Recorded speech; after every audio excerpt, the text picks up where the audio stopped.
Quand je suis rentré dans la fonction publique, je n'avais pas l'intention d'y faire carrière. Cela était entièrement dû à une certaine arrogance de ma part, arrogance de jeunesse, je dirais.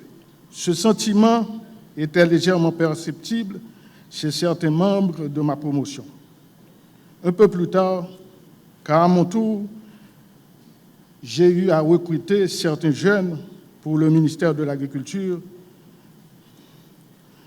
j'ai eu à déceler à cette époque, et j'ai eu à déceler chez eux pareil sentiment. Mais peu à peu, cette attitude, ce sentiment allait disparaître pour faire place à un certain attachement à cette maison qui était devenue pour moi le ministère de l'Agriculture.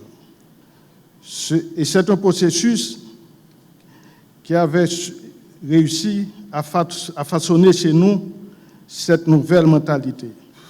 D'abord, il y a eu une propédeutique de la part des anciens du Mandre à notre endroit.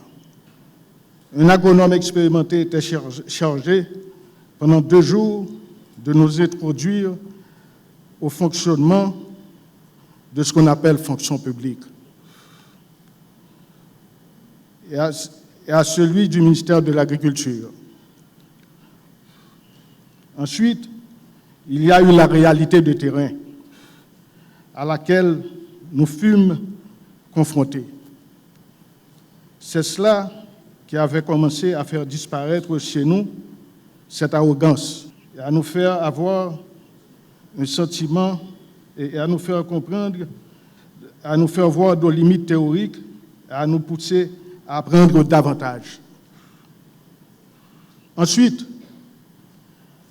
malgré notre maigre salaire, à tort ou à raison, nous autres fonctionnaires jugeons toujours nos salaires inappropriés.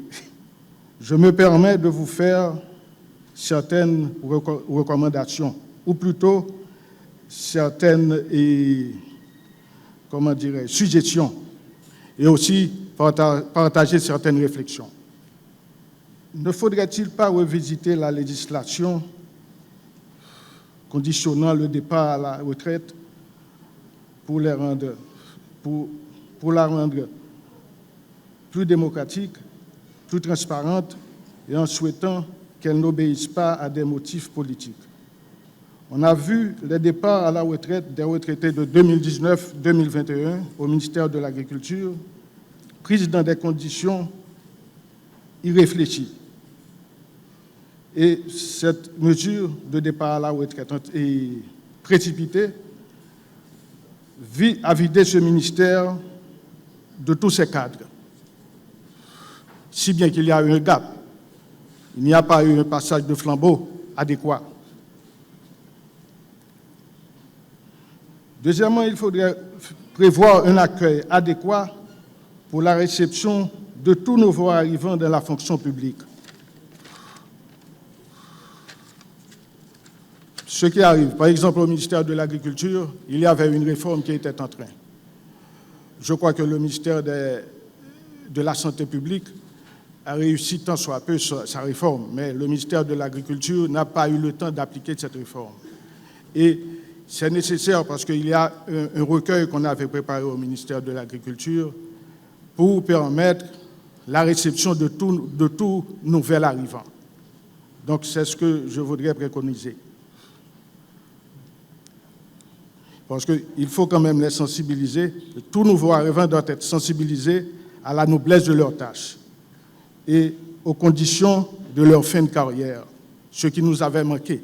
J'ai l'ancien privilège et l'honneur de vous accueillir aujourd'hui pour célébrer la Journée mondiale de la fonction publique, placée cette année sous le thème « Fiers de servir, bâtissons dès aujourd'hui l'administration publique de demain ». Nous sommes fiers de servir, nous le restons, nous voulons le dire haut et fort, et je suis fier d'être avec vous je suis fier pour ce que vous représentez aujourd'hui. Monsieur le Premier ministre, votre présence parmi nous ce matin est le symbole fort de votre engagement à assumer pleinement les responsabilités qui sont les vôtres pour mener à bien la gouvernance administrative du pays. Elle témoigne en cette journée de célébration de votre haute considération pour tous les fonctionnaires de l'État, hommes et femmes qui s'engagent à vos côtés et s'investissent dans toutes les institutions publiques pour satisfaire les besoins de la population. Ils sont là, à l'appel de l'Office de management et des ressources humaines, représentant un échantillon de plus de 80 fonctionnaires, désignés par plus de 70 institutions. Nous nous félicitons vivement de la pleine collaboration de tous les ministres, de tous les directeurs généraux et de tous les dirigeants responsables d'institutions qui ont pu se prêter à cet exercice pour honorer leurs fonctionnaires.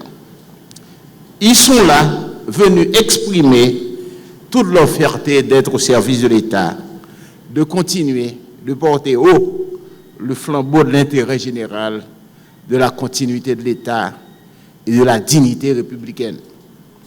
C'est du moins ce que viennent de traduire leurs deux porte-parole, un homme et une femme.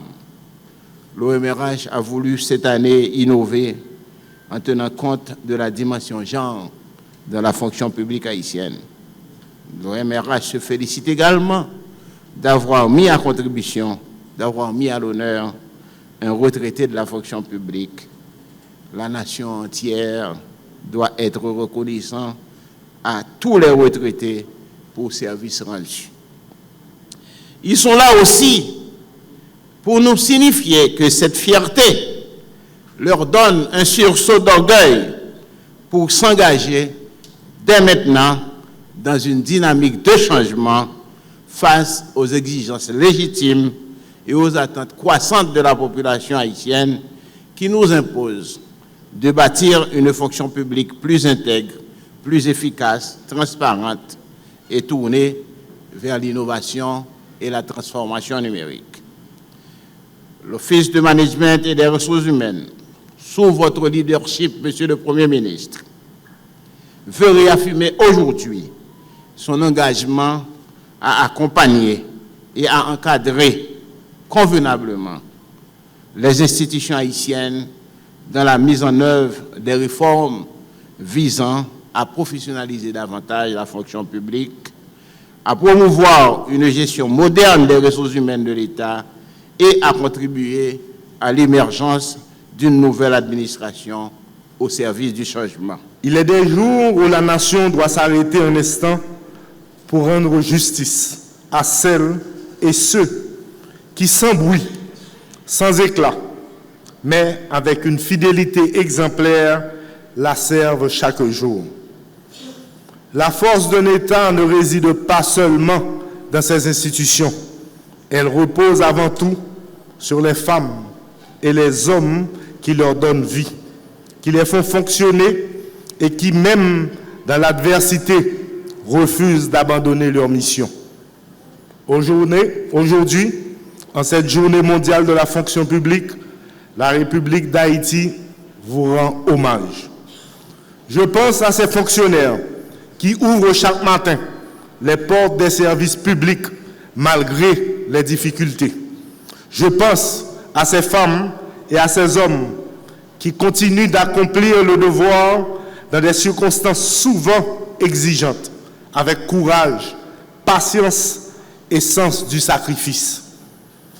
Dans les heures d'incertitude, lorsque tant de défis éprouvent notre nation, vous demeurez présents. Vous êtes cette force tranquille qui permet à l'État de continuer de servir. Vous êtes cette constance qui rassure, cette volonté qui résiste, cette espérance qui refuse de s'éteindre. Le thème de cette année Fiers de servir, bâtissons dès aujourd'hui l'administration publique de demain, nous invite à regarder l'avenir avec confiance. Il nous rappelle que chaque effort accompli aujourd'hui contribue à construire une administration plus moderne, plus efficace et plus proche de ses citoyens.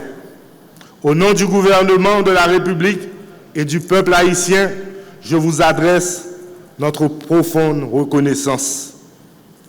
Cette gratitude n'est pas une simple formule. Elle est l'expression sincère d'une nation qui sait ce qu'elle vous doit.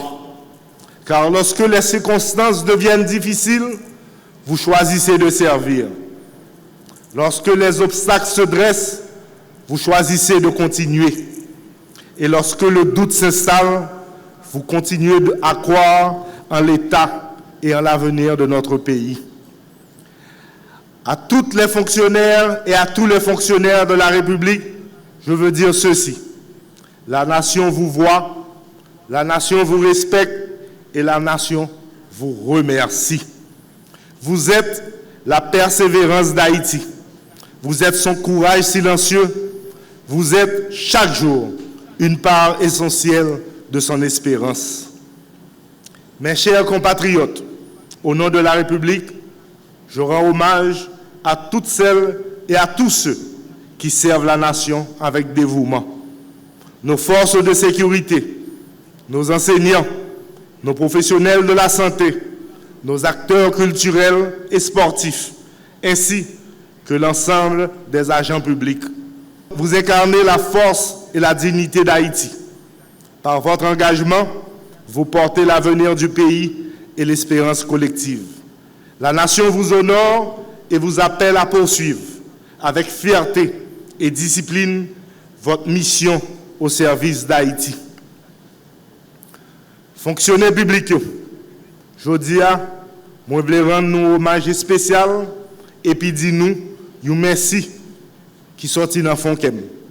Merci parce que nous continuons à servir le pays avec dévouement, professionnalisme, accent responsabilité, même dans le moment où le pays a fait face à gros défis.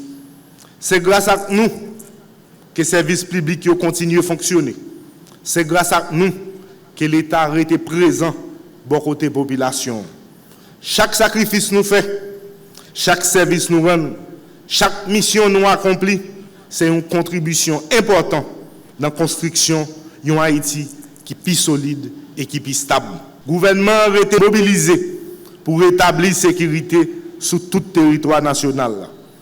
Avec renforcement de capacité de la police et force de l'armée d'Haïti, ensemble avec support force répression gang, opération souterrain, pas jamais campé. En même temps, le gouvernement a continué le travail, main en main, avec le conseil électoral provisoire. Le gouvernement bail KEPA tout moyen qui est nécessaire. Nous-mêmes, fonctionnaires publics, nous sommes potomi tanger force à eux. Nous sommes force qui permettent l'État qui a mission et puis préparer l'avenir pays. C'est peut-être ça, moi encourager nous pour nous continuer à servir le pays nous avec fierté, intégrité et détermination.